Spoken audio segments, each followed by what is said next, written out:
Mwaramutse neza nshuti bakunzi ba Ishyano News TV, reka turebere hamwe amakuru agezweho mu Rwanda ndetse no hanze yarwo. Reka tuyahere mu Rwanda ari inkuru ivuga ku nyuma y'uruzinduko rwa Perezida Paul Kagame i Dar es Salaam muri Tanzania. Iki gihugu n'u Rwanda byemeje gukomeza gushimangira ubufatanye mu nzego zitandukanye zirimo igisirikare n'umutekano. Ku cyumweru tariki ya 3 Gicurasi nibwo Perezida Paul Kagame yagiriye uruzinduko rw'akazi rw'umunsi umwe i Dar es Salaam, ubwo ni muri Tanzania. Umukuru w'igihugu yabanje kwakirwa na mugenzi we, bagirana ibiganiro byo mu muhezo nyuma yo kuyobora inama yahuje itsinda ry'intumwa z'ibihugu byombi. Nyuma y'ibiganiro y'aba Perezida Kagame na mugenzi wa Tanzania bombi bagaragaje ko ibihugu atari ubuturanyi gusa ahubwo ko ari abavandimwe ndetse n'inshuti. Kindi umubano w'ibihugu byombi akaba ari uw'amateka. Itangazo rya Perezida wa Tanzania rivuga ko Perezida Paul Kagame bemeranyije ku ngamba zo gukomeza gushimangira ubufatanye mu gucuruza ndetse n'ishoramari, ubwikorezi n'ubw'ibikorwa remezo, ingufu, igisirikare n'umutekano, abinjira n'abasohoka, cyo kimwe no gufatanya ikibazo cy'akarere na mpuzamahanga. U Rwanda na Tanzania bisanzwe bifitanye umubano mu bya gisirikare n'umutekano, aho ingabo z'ibihugu byombi zimaze igihe zifatanya mu guhangana n'ibibazo by'umutekano byagaragaraga ku mipaka, guhanahana amakuru mu by'ubutasi no kurwanya ubutagondwa. Ibiro bya Perezida Samia kandi byatangaje ko we na Perezida Paul Kagame bumvikanye kongera imbaraga mu mihati yo gukuraho ingorane mu bucuruzi harimo na traffic barriers. Perezida Samia yavuze ko u Rwanda rucije 70% ry'ibyo rukura mu mahanga ku byambe biri ku nyanja ya Tanzania, kandi ko ubucuruzi hagati y'ibihugu byombi bwageze kuri miliyari 644 z'amashiringi ya Tanzania, ubwo ni hafi miliyoni 150 z'amadolari. Ibicuruzwa birimo ibikomoka kuri peteroli mu busanzwe iyo byageraga ku cyambu cya Tanzania no ku mihanda yo muri iki gihugu byacibwaga andi mafaranga atandukanye n'imisoro cyangwa andi mananiza, ari byo bizwi nka tariff barriers. Perezida Samia yatangaje ko azakomeza gufasha imizigo yerekeza mu Rwanda muri serivisi zihariye zo kubyamba. Amakuru ibihugu byombi kandi byaganiriye ku mushinga umaze igihe kirekire w'inzira ya gari ya moshi uza umujyi wa Isaka na Kigali. Muri Mutarama na 18 wari Perezida wa Tanzania Dr. John Pombe Magufuli yabwiye itangazamakuru ko muri uwo mwaka iyo nzira ya gari ya moshi hagati ya Isaka na Kigali tangira kubakwa. Hari mu kiganiro n'abanyamakuru amaze kuganira na Paul Kagame wari mu ruzinduko rusa nk'urwo i Dar es Salaam. Uwo mushinga w'inzira ya 450 km zirimo 175 zo muri Tanzania n'175 ku ruhande rw'u Rwanda ntabwo uratangira kubakwa, ndetse nubwo dosiye yawo yongeye kuburwa ntihavuzwe igihe iyi nzira izatangira kubakirwa. Reka kandi tukiri mu Rwanda tubagezeho ni inkuru ivuga ko abagabo babiri bo mu karere ka Burera mu mirenge ya Rwerere na Cyeru bakubiswe n'inkuba barapfa. Byabaye ku itariki ya 3 Gicurasi, ubwo nejo hashije ku cyumweru, aho abaturage barimo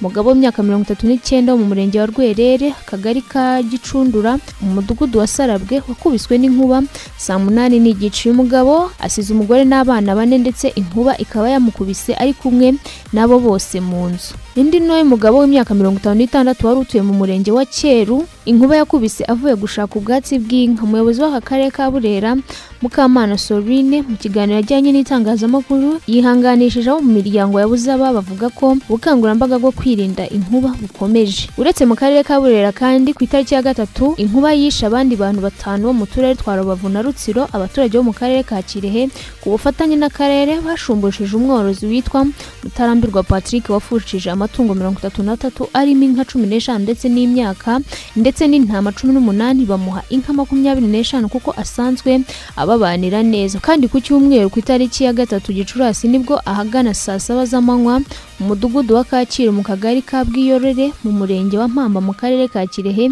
inkuba yishe amatungo y'inguyu. Ibiza bikomeje kwibasira ibice bitandukanye byo mu Rwanda, kuko ku itariki ya mbere Mutarama 25 kugeza kwa 18 Werurwe 2026 inkangu n'inkuba byishe abantu 200 mu gihugu hose. Raporo igaragaza ko abantu bakomerekejwe n'ibi biza ari 432, inzu 2341 zirangirika, izindi 35 zisenyuka burundu. Amatungo yatwawe n'imyuzure n'imyuzure akaburirwa irengero arimo inka 105 n'amatungo 50. Ibihingwa byari ku buso bwa hegitari 2525 byarengewe n'amazi y'imvura ndetse hangirika amashyamba yari ku buso bwa hegitari 58. Munyemere twekeze hanze y'u Rwanda ari inkuru ivuga ko muri Uganda hari ubwoba bw'uko abantu benshi baguye mu manuka ikomeye ya bisi yabaye mu ijoro ryakeye. Amakuru aturuka muri iki gihugu avuga ko iyi bisi yari kampani itwara abagenzi ya Nili Star Bus yagonganye n'ikamyo ubwo yari igeze hagati y'uduce twa Pakiwachi na Karuma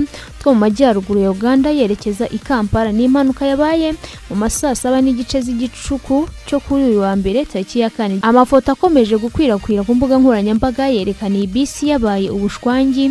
Umuyobozi w'aka karere ka Niwoya iriya manuka yabereyemo yitwa Omara Christopher itangaje ko imibare yibanze yerekana ko abantu 6 bahise bapfa mu gihe abandi benshi bakomeretse. Reka dukomereze kandi ku nkuru ivuga yuko ku cyumweru tariki ya 3 Gicurasi ahagana mu masaa 7 za mu gitondo ihuriro ry'ingabo zirwana ku ruhande rw'ubutegetsi bwa Kinshasa zacengeye mu mujyi wa Rushonga muri teritwari ya Masisi zica cyangwa komeretsa amatungo mu gihe ryagabye ibitero mu bice bituwe cyane Ikerehe muri Kivu y'Amajyepfo. Amakuru aturuka muri Kivu zombi aravuga ko ku cyumweru abasivile bibasiwe kandi inka zirenga 56 zishwe ziratemwa cyangwa zisigwa zenda gupfa mu bitero umutwe wa AFC 23 uvuga ko bigamije kubiba ubwoba no kwangiza imibereho y'abaturage. Nyuma y'uko ku cyumweru izo ngabo zirwana ku ruhande rwa leta ya Kinshasa zigabye ibitero byinshi hakoreshejwe indege zitagira abapilote za CH4. Mu itangazo ryashyizwe ahagaragara ihuriro rya AFC 23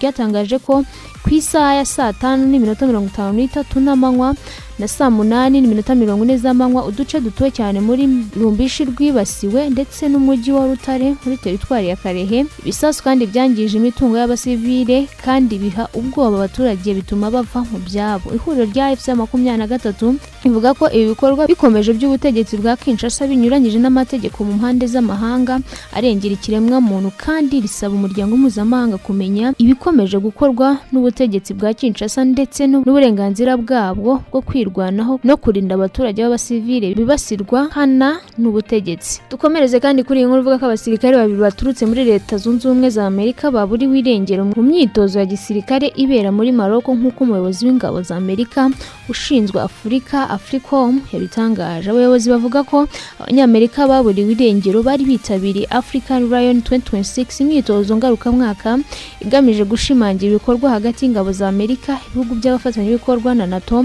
ndetse n'ibihugu bya Afurika. Africom yavuze ko haburiwe irengero kuri wa gatandatu ushize hari hafi y'ikigo cy'imyitozo cya Cap Dra kiri hafi y'umujyi wa Tantani muri Maroc. Abayobozi bavuga ko ubutumwa bwo gushakisha no gutabara burimo gukorwa ku butaka, mu kirere n'amazi n'inzego Amerika na Maroc ndetse n'ibindi bihugu bukomeje nk'uko amakuru dukesha BBC bivuga. Abayobozi bemeza ko ibyabaye ari impanuka kandi atari igikorwa cy'iterabwoba cyangwa gushimuta nk'uko umuyobozi muri Leta Zunze Ubumwe za Amerika uzi icyo kibazo yabitangaje.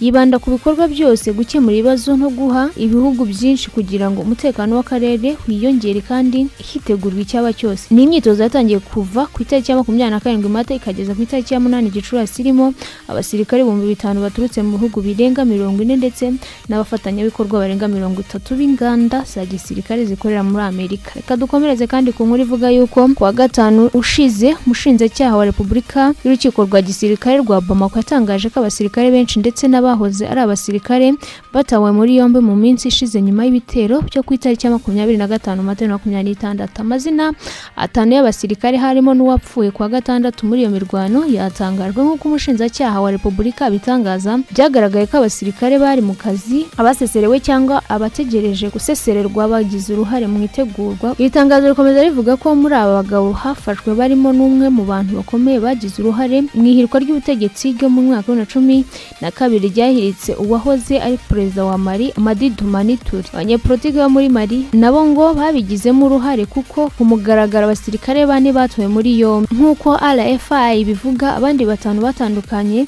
6 batowe muri yombi kuri wa gatandatu tariki ya 2 Gicurasi kandi abandi bagera ku 20 barimo gushakishwa n'urwego rw'iperereza. Dukomeze ku nkuru ivuga ko abantu 18 nibo bimaze kumenyekana ko bishwe n'imyuzure n'inkangu byatewe n'imvura nyinshi yaguye mu gihugu cya Kenya. Polisi ya Kenya niyo yabitangaje ku itariki ya 3 Gicurasi 2026. Ibiza byabereye mu ntara ya Tharaka Nithi n'iya Kiamba ziherereye mu bice by'uburasirazuba n'ibyo hagati muri Kenya. Muri Werurwe nibwo inzego z'ubuyobozi muri Kenya zatangaje ko nibura abantu 32 bapfuye nyuma y'uko imvura nyinshi yibasiye icyo gihugu igateza imyuzure ahantu hatandukanye. Munyemerere dukomeze ku nkuru ivuga ko Minisiteri y'Ingabo mu Budage yavuze ko umugambi wa Leta Zunze Ubumwe za Amerika wo gukura ingabo zazo zigera ku 5,000 muri iki gihugu bizatuma igisirikare cyabo gikomera. Boris Pistorius yavuze ko Ubudage n'Uburusiya muri rusange buzafatirana aya mahirwe mu kubaka igisirikare gikomeye. Ku rundi ruhande, abo mu nteko ishinga amategeko ya Amerika bo mu ishyaka ry'abarepublikani bavuga ko izi ngabo zaguma mu Burayi. Amerika iruze gufata uyu mwanzuro bijyanye n'umwuka mubi umaze iminsi ututumba hagati yayo n'Uburayi. Washington ishinja abanyaburayi kutayifasha uko bikwiriye mu ntambara ya Iran. Byakomeje gukara ubwo Perezida Donald Trump yavugaga ko agiye kongera imisoro 25% ku binyabiziga bituruka mu muryango w'ubumwe bw'Uburayi. Byashimangiwe na Perezida Donald Trump mu kiganiro yagiranye n'abanyamakuru ku itariki ya 12 Gicurasi, aho yavuze ko bagiye gucyura abasirikare barenga 5,000 babarizwa mu Budage. Trump kandi yahagaritse gahunda ya Amerika yari ifite yo guha Ubudage misile za Tomahawk, aho imwe ishobora kurasa mu ntera y'ikilometero 1,600 nyuma y'uko iki gihugu cyari cyumvikanye n'uwahoze ari Perezida wa Amerika Joe Biden kuri iyi gahunda. Budage bwifuzaga izi misile ku rwego rwo gukomeza kwirinda ndetse no gukomeza ubwinzi bwabo mu gukumira abanzi nk'Uburusiya ushobora kubatera isaha ku isaha. Mu itangazo ihuriweho n'abasenateri b'ishyaka rya Republicans Mika bavuze ko batewe impungenge n'icyemezo Trump yafashe cyo kugabanya ingabo z'iki gihugu mu bihugu by'i Burayi.